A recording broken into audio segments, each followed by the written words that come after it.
Hi. సమాజంలో మన ఔన్నత్యాన్ని కాపాడుకుంటూ నలుగురిలో గౌరవ స్థానం పొందాలి అని అంటే ఈ వీడియో చివరికంటే చూడండి. మేము కాలేజీలో చదువుకునే రోజుల్లో ఒక లెక్చరర్ గారి దగ్గర ట్యూషన్ చదివేవాళ్ళు. ఆ లెక్చరర్ గారు ఎప్పుడైనా ఏదైనా సందర్భంలో తన శ్రీమతిని పిలవాలి అని అంటే చివరి గారు అనో లేకపోతే ఏవండి అని సంబోధించేవారు. మేము చాలా ఆశ్చర్యపోయేవాళ్ళం. ఎందుకంటే ఆ రోజుల్లో కానీ ఈ రోజుల్లో కానీ సహజంగా భర్తలు భార్యను ఏ విధంగా పిలుస్తారు? ఏకవచన ప్రయోగంతో ఏమో అనో పేరు పెట్టో లేకపోతే ఏమి అనో పిలవటం అనేది మనం చూస్తూ ఉంటాం. కానీ ఆ రోజుల్లో ఆ విధంగా ఆయన పిలవటం మాకు నిజంగానే ఆశ్చర్యం కలిగించడమే కాకుండా ఉత్సుకతతో మేము అడిగాం, మాస్టారు మేడం గారిని ఏంటి ఏమండి అని గారు అని పిలుస్తారు అని. దానికి ఆయన చెప్పిన సమాధానం మాకు నిజంగా చాలా ఆశ్చర్యం వేసింది. బాబు, సంస్కారం అనేది ఇంటి నుంచే ప్రారంభం కావాలి. మనకు సంబంధించినటువంటి వ్యక్తుల్ని మనం గౌరవంగా పిలవటం అనేది అలవాటు చేసుకుంటే సభ్య సమాజంలో ఇతరులతో కలిసిమెలిసి తిరిగేటప్పుడు అదే గౌరవం మనకు అలవాటు అవుతుంది. అంతేకాదు, మనకి తారసపడే వ్యక్తులు ఎప్పుడైనా ఏదైనా సందర్భాల్లో అభ్యంతరకరంగా అసహ్యకరంగా మాట్లాడేటువంటి పరిస్థితులలో కూడా మనల్ని చూసి వారి యొక్క పద్ధతులను మార్చుకునే అవకాశం ఉంటుంది అని చెప్పారు. నిజమే, 45 సంవత్సరాల క్రితం ఆయన చెప్పినటువంటి ఆ మాట నేటి సమాజంలో శిరోధార్యమే అని అనిపిస్తుంది. దానికి ప్రధానమైనటువంటి కారణం ఇవాళ సోషల్ మేనరిజమ్స్లో అత్యధిక ప్రాధాన్యత కలిగిన విషయం భావాన్ని వ్యక్తీకరించడం, చక్కటి భాషతో ఇతరులతో మాట్లాడగలగటం అనేది ప్రధానమైనది. ఇవాళ పరిస్థితులు కనపడట్లా. కొన్ని పదాలు వింటూ ఉంటే మాబోటి వాళ్ళకి తెలుగులో ఈ పదాలు ఏమన్నా కొత్తగా ఏమన్నా వచ్చినాయా, లేకపోతే మేమేమన్నా మర్చిపోయామా అనేటువంటి అపభ్రంశ కూడా లోనయ్యేటువంటి పరిస్థితులు ఉన్నాయి. ఏం చేస్తావు, ఏం చేయబోతున్నావు, ఏం చేయగలవు అనేటువంటి పదానికి పర్యాయ పదంగా ఏం పీకుతావు? దయచేసి నన్ను క్షమించాలి. మొదట ఇంతకంటే భయంకరమైన పదాలు మనం వింటూనే ఉన్నాం. ఇవాళ పొద్దునుంచి రాత్రి వరకు మనం చూసేటువంటి రకరకాల మీడియాస్లో ఎవరినైనా సరే ఎప్పుడైనా సరే ఏ సందర్భంలో కలిసినా ఈ పదాలు సహజమైనటువంటి పదాలుగా డొల్లుతున్నాయి. ఇంతకంటే కొన్ని అభ్యంతరకరమైన పదాలతో కూడా కలిపి భాష ఏ విధంగా భ్రష్టపడుతోంది. తెగులు ఏమన్నా వచ్చిందా మన తెలుగుకి? భాషలో ఈ కొత్త అభ్యంతరకరమైన పదాలు ఎందుకు వచ్చి చేరుతున్నాయి? చిన్నపిల్లల దగ్గర నుంచి పెద్దవాళ్ళ దగ్గర నుంచి కొన్ని పదాలు వింటున్నప్పుడు మనసు బాధతో బరువెక్కిపోతుంది. దీనికి ఖచ్చితంగా అడ్డుకట్ట పడవలసినటువంటి అవసరం ఉంది. భాష యొక్క ఔన్నత్యాన్ని పెంచాలి, మన యొక్క ఔన్నత్యాన్ని పెంచాలి. నలుగురిలో ఒక గౌరవ స్థానంలో మన భాషని మనము నిలబెట్టేటువంటి పరిస్థితుల్లో ఉండాలి. అలా లేకపోయినట్లయితే సభ్య సమాజం భవిష్యత్తులో మనల్ని దూరం పెట్టేటువంటి పరిస్థితిలో కూడా ఉండొచ్చు. లేదా ఇటువంటి అభ్యంతరకరమైనటువంటి పదాలే భాషలో చేరి భాష యొక్క ఔన్నత్యాన్ని కూడా చిన్నభిన్నం చేయొచ్చు. ఇది వాస్తవం. కొంతమంది అడగచ్చు, ఏమంటే ఇటువంటి అభ్యంతరకరమైన పదాలు గతంలో లేవా?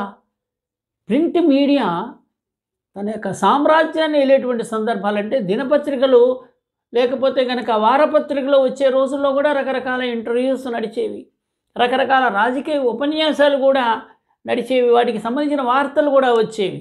అటువంటి సందర్భాల్లో ఎప్పుడైనా ఏదైనా సందర్భాల్లో ఎవరైనా అభ్యంతరకరమైనటువంటి పదాలు వాడినప్పుడు ఖచ్చితంగా ఒక సెన్సారింగ్ ఉండేది.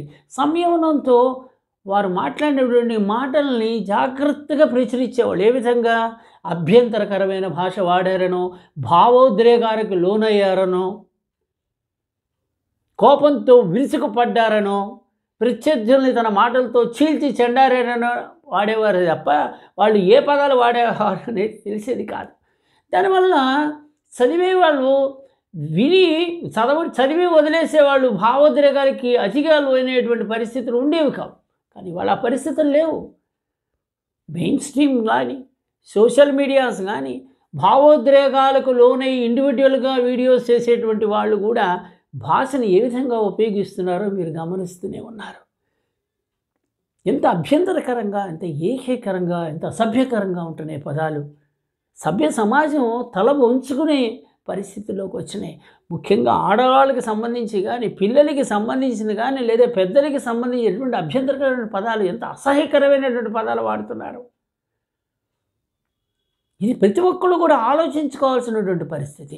అదే సందర్భంలో ఇవాళ కొన్ని మీడియాస్లో వచ్చినటువంటి పదాల్లో అభ్యంతరకరమైనవి ఉన్నప్పటికీ బీప్ బీప్ సౌండ్స్ వస్తుంటాయి. కానీ బీప్ సౌండ్ వచ్చినప్పటికీ కూడా అతను ఏ పదం వాడుతున్నారనేది వినేవాళ్ళకు, చూసేవాళ్ళకు అర్థమైపోతుంది. అంటే భాషని ఏ విధంగా చిత్రం చేయటమే కాదు, మన యొక్క ఉన్నతమైనటువంటి సంస్కృతి సాంప్రదాయాన్ని ఎంత దిగజారుస్తున్నాం అని అనటానికి ఇది ఒక ఉదాహరణ. ఖచ్చితంగా దీనికి అడ్డుకట్ట పడాల్సినటువంటి అవసరం ఎంతైనా ఉంది. భాషను బతికించడమే కాదు, మన యొక్క ఔన్నత్యాన్ని కూడా బతికించుకునేటువంటి పరిస్థితి ప్రతి ఒక్కరికి కూడా ఉండాలి. నలుగురిలో మనం గౌరవం పొందగలిగేటువంటి పరిస్థితి కూడా ఉండాలి.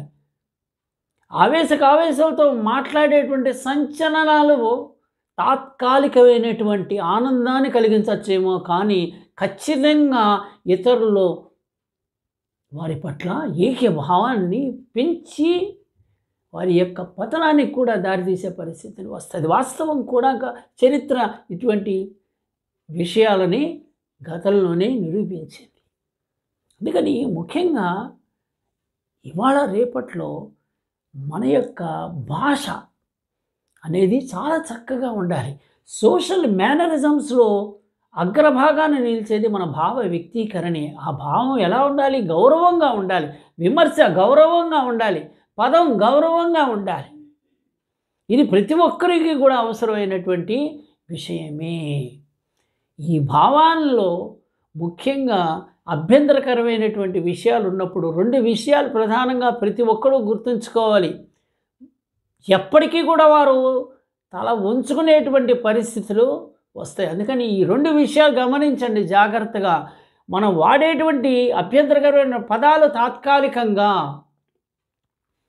ఏదో మనలో ఒక తెలియనటువంటి స్టిమ్యులేషన్, అంటే లైక్స్ రూపంలో కానీ, ఆహా అని కానీ, ఓహో అని కానీ, చప్పట్లు కానీ, వీలలు కానీ వేసినప్పుడు మనం పొంగిపోవటం అనేది ఉంది చూసారా, తాత్కాలికమే.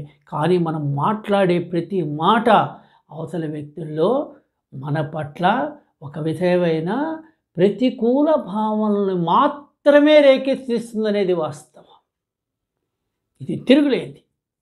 ఇక రెండోది, చక్కటి భాష ఎప్పుడైతే లోపించిందో, జీవితంలో ఏ స్థాయి నుంచి ఏ స్థాయికి చదువుకున్న వ్యక్తులైనా కానీ వర్క్ ప్లేసెస్లో అసభ్యకరమైన అభ్యంతరకరమైనటువంటి పదాలను వాడిన సందర్భంలో వాళ్ళ జీవితాలు కూడా తలకిందులయ్యేటువంటి ప్రమాదాలు ఉంటాయి. కొన్ని సందర్భాల్లో చేస్తున్న ఉద్యోగాలు కూడా పోవచ్చు. వీరిలో సోషల్ మేనరిజమ్స్ లేవు అనేటువంటి ఒక ముద్ర వేసి మరీ బయటికి తోసేటువంటి పరిస్థితులు కూడా ఉంటాయి. ఇది ప్రతి ఒక్కడూ మనసా వాచ కర్మణ గుర్తుంచుకోవాల్సినటువంటి అవసరం ఎంతైనా ఉంది. దీనికోసం ప్రధానంగా ఈ రోజున 4 రంగాలకు సంబంధించిన వ్యక్తులు అత్యంత జాగరూకతతో